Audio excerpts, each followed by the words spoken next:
غلطی کی وجہ سے دوسرے غلطی کے طرف بندہ پھر چل پڑتا ہے، یعنی غلطی کے بعد تو انسان گر جاتا ہے، غلطی تو ہے ہی گرنا، تو جب آپ گرے تو کچھ نہ کچھ تو نقصان ہو گیا، اب اٹھ کے صحیح سمت نہیں چلو گے تو گرتے جاؤ گے، پھر اور گرو گے۔ اور غلطی کا معنی یہ ہے کہ آپ نے رخ بدل دیا، جیسے آپ کو صدر جانا ہے اور آپ نے گاڑی کا رخ دوسرے طرف کر دیا، اگر آپ ایک قدم چلے پھر واپس ہو گئے تو صحیح ہے، اور آپ 5-10 قدم چل کے پتہ چلا کہ میں تو غلط ہوں، غلط راستے پہ جا رہا ہوں، واپس آئے تو پھر بھی آپ صحیح ہے، منزل کے طرف چلے جاؤ گے۔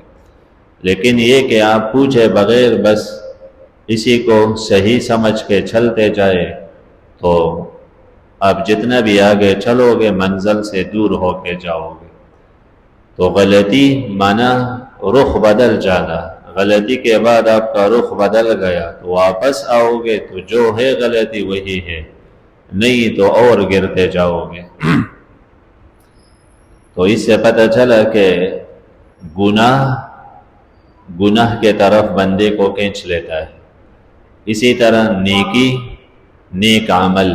انسان کو نیک عمل کے طرف کھینچ لیتا ہے۔ اور تجربہ بھی ہے، جب ایک بندہ تہجد کا پابند ہے، صدقات کا پابند ہے، وہ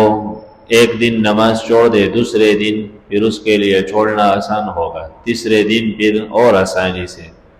اسی طرح جو سنت کا پابند ہے، نوافل کا، تو وہ ایک دن چھوڑ دے، دوسرے دن پھر آسانی سے چھوڑے گا، پھر آخر اس کے لیے نفل پڑھنا ہی مشکل ہو جائے گا۔ جو قرآن پڑھنے کی عادت رکھتے ہیں، 2 پارے 1 پارہ،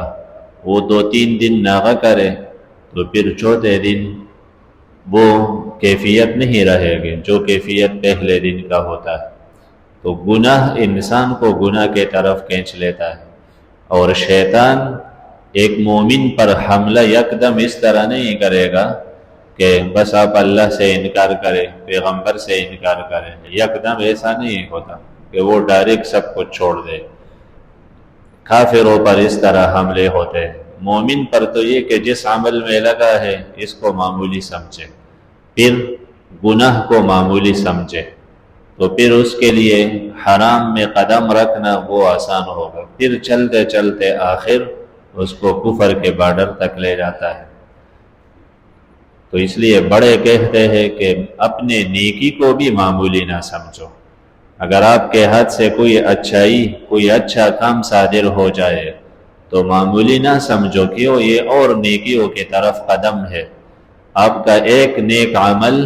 یہ ایک نہیں، یہ آپ کو آئندہ اگلے نیک اعمال پر آپ کو ابھار دے گا، سبب بنے گا۔ اور اپنے غلطی کو بھی معمولی سمجھ کے نظر انداز نہ کرو کہ کیا ہوا، یہ ایک غلطی بھی اور غلطیوں کا سبب بن جاتا ہے۔ کچھ غلطیاں ایسے ہوتے ہیں،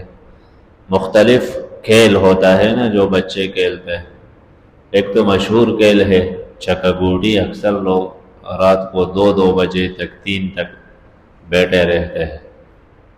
وہ چکا گوڈی کے دوسرے صفحے پر ایک اور کھیل ہے، اس میں وہ ہوتا ہے ایک سام بنا ہوتا ہے، تو آپ چڑھتے چڑھتے آخری کنارے پر پہنچ جائے اور جو گوڈی ہے وہ سام کے منہ میں پہنچ جائے، وہ آپ کو پھر زیرو پر لے کے آئے گا کہ سام کے دم آخر زیرو پر ہے تو آپ کو زیرو پہ آنا پڑے گا۔ ایسے ہی کبھی بندہ چڑھتے چڑھتے ایک منزل بنا لیتا ہے اپنے لیے، لیکن بڑے لوگ، بڑے مقام کے لوگ، بالکل 2-3 سیڑھی باقی ہے ان کو اپنے مقام تک پہنچنے میں، کبھی تکبر میں، کبھی کسی غلطی میں مبتلا ہو کے پھر واپس وہ 1 پر یا 0 پہ پھر آ جاتا ہے۔ دوبارہ اس مقام تک پہنچنے کے لیے 50-60 سال زندگی چاہیے، اور وہ پھر ہے نہیں، پھر تو 1-2 سال ہی باقی ہوتا ہے۔ تو یہ خطرناک معاملہ ہے۔ کبھی بندہ دین میں بڑا مقام بنا لیتا ہے تو شیطان اس کو اللہ سے منکر نہیں بنا دے گا، اسے پتہ ہے یہ انکار نہیں کرے گا، پیغمبر سے منکر بنانے کی کوشش نہیں کرے گا، بلکہ اس کو حسد میں، تکبر میں کہ آپ تو بہت بڑے ہو، آپ نے تو 10-20 حج کیے ہیں، آپ نے تو 5-10 سفر کیے ہیں دین کے لیے، آپ تو بڑے عالم بھی ہیں، آپ کے وجہ سے تو سینکڑوں لوگ راہ راست پہ آ گئے۔ ان چیزوں میں ڈال کے، اور تکبر ایک ذرہ بھی اللہ کے ہاں اس کے بخشش نہیں ہے، تکبر تو صفت الہی ہے۔ اسی طرح کسی کی توہین، یہ اللہ تعالیٰ اس پر بہت ناراض ہوتا ہے، تو ایسے لوگوں کو